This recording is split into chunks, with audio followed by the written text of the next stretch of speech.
What up, what up, what up? And we back again with another Understand Me. This is day 2. Alright. Day 1, we turned around and talked about a theme to my music and the reason behind the music, and that was the chord. So day 1 I gave you the chord. Today I give you the sound. Again, this is Understand Me, day 2.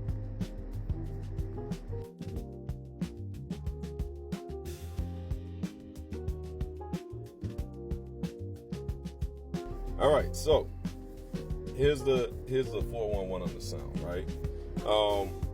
When I first turned around and started doing music, as I said before, I was always going to be in an old school mindset, but I really started off way too old school, right? I kind of like jumped back into it, just kind of like recording mixtape style.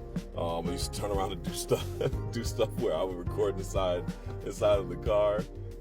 And for the longest time, it was a blend between like a lot of rock, a lot of 2000 sounding type stuff, or even further back, right? I even made one that sounded kind of like something like Lionel Richie would do, right? This is called Nightwalker. If you ever get to hear that, because I still have it on my Spotify, this is one of the first tracks I ever made. It is not produced. It is, but it sounds like the beat is catchy, and it sounds like something that, you know, Lionel Richie or somebody back in the day would have done, right? And even going further into that, right, I had like a really trendy thought process on how to make music, right? I always thought, it has to be bumping. I have to turn around and curse a lot. I have to turn around and do this, right? I have to turn around and do X, Y, Z.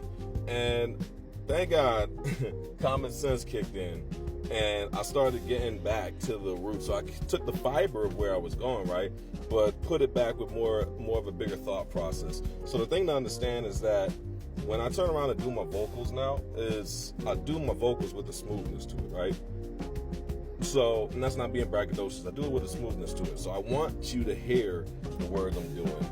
I want you to see the different ways that the story plays out, the intricacies, right? And even when I turn around and sing, I'll do a lot of layering because I want the power of my voice to turn around and really carry out the message, especially when I turn around and get into hooks, right? And so if you really want to think about it where I'm very lyrical, I have lyrical energy, but I enunciate like an R&B song. So, you know, R&B songs, there's enunciations, there's textures, right? There's this way of where it's storytelling-ish, right? It's like really kind of like trying to pull you in emotionally. So that's what I do. I rap lyrically with emotion, right? Rap lyrically with emotion. So instead of being overran by emotion, I use that to turn around and fuel into what I'm going at, right? So I can take you into the moment. So if the moment is sad, I'm going to take you into sadness. If the moment is mad, I'm going to take you into the madness. If the moment is happy, I'm taking you into the happiness, right?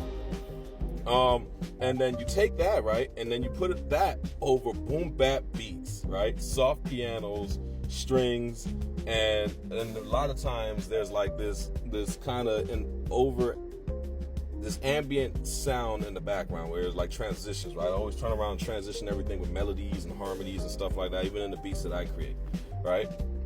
But it's mainly over boom bap drums. So everything will always have a hip hop background to it. So you can always get the lyrical texture even when I'm turning around and singing, right? And that's important, right? Because the main portion of the sound and identity is it's reflective, right? It's grounded. So I told you in the first video, right? I don't want to make music that's moody, right? Or make music that's over preachy and all this other stuff like that.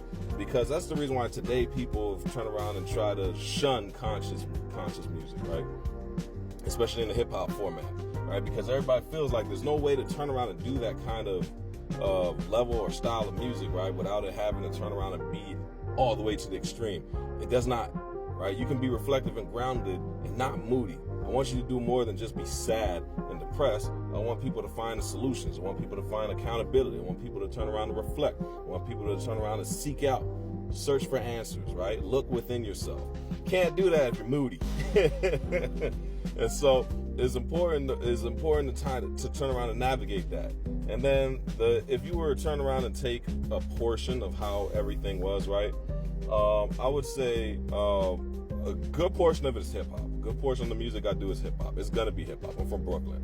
Hip hop was my thing, man. That was my first love.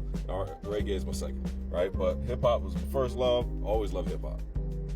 And so, it's gonna have hip hop, but then it has a lot of neo soul and alternative R&B vibes. So I sing, right? Other than just turn around and rap, because there's just some things that singing and putting harmonies and stuff like that can do that elevates the magnitude of the rap stuff. Because sometimes you can rap the whole way through, and if you're rapping the whole way through, it just kind of gets to this stagnant level sometimes, depending on the song, right? And so I really like to turn around and sometimes throw stuff in there that gives you harmonies, gives you melodies, that helps create the atmosphere, and keeping that alternative R&B, neo soul feel, while turning around and giving you hip hop beats, right? Gives a story element that I'm going for, right? It's important that I have that story element. And then another thing is I'll even throw in rock stuff in there every now and again to turn around and offset it, right? And then by combining these different things, what makes it cool is I can always change the atmosphere and the tone anytime I want. So you never know how I'm going to attack a track, right? And that's fun, right? Because it makes room for different stories. It makes room for different ways to kind of turn around and move through the force of the song, the flow of the song, or how I want it to turn around and come out. And so I can literally get one of the craziest beats and you'll be like, oh, I know they're going to turn around and do this and turn it into a ballad. Which I have. I took a crazy beat and turned it into a ballad. It's in the Deep End 2 New Depths. If you ever get to turn around and listen to that album, right? It's all something. Sorry. I know that sounds bad, but I can't recall my song. I made so many songs, man. There's over 100 songs I made. So forgive me. But I know it's all in the title, and it's in the Deep End 2 New Depths. If you ever get to hear it, you'll catch it. You won't be able to miss it. You'll know exactly which one it is, right? But I turned it into a ballad, and so a lot of my sound and identity goes into like just the background of music. I used to listen to a lot of music with stories and captions. Like Phil Collins is one of my favorite artists ever. Right, ever in the history of Everville, person who got me to really get into the nature of songwriting, right? And I pick up the pen. Wu-Tang got me to pick up the pen, but the nature of songwriting was people like Bruno Mars, right? I really hear Bruno Mars and go, man, I want to kind of go for something like that, right? And so all these things, right? All these things turn around and make up that identity. So I never wanted to just be predominantly hip hop. Right, I don't have a problem with somebody turns around and say, "Oh, you're a rapper," right? Or if you're a hip hop artist, I don't have no problem with that. But I feel like it's undermining a whole lot of other elements to me, right? So music artist would be a general way that predominantly does hip hop would probably be a better way to describe me, because I like the elements of story, and while hip hop can definitely do it by itself, right? Because I have so much experience and thought process about other forms of music, and I've listened to other forms of music, right? A lot of times to be reflective, right, you got to change it up, switch it up. There's certain moods I want you to hit. I got to be turning around and hitting certain notes. Sometimes I have to belt. Sometimes I have to turn around and do a calm song. Some voices require a low tone. Some voices require a high tone, right? With rap lyrics, right? Sometimes the rap lyric even helps me with rap lyrics itself, right? Sometimes the rap lyrics have to turn around and go fast and intricate, right? Sometimes they have to go slow and paced. All of this gives me a different mindset that helps create the identity. And so I hope that gave you a little bit more understanding to me, and I'll catch you again for the next one for day 3. We're going to go through all of this until we get fully through the whole thing that leads us back to In the Deep End 3, right? And me telling you how that album completes this whole cycle of what makes me in my music, right? And this has been Understand Me Day 2, and I'll catch you on the next one. Peace out.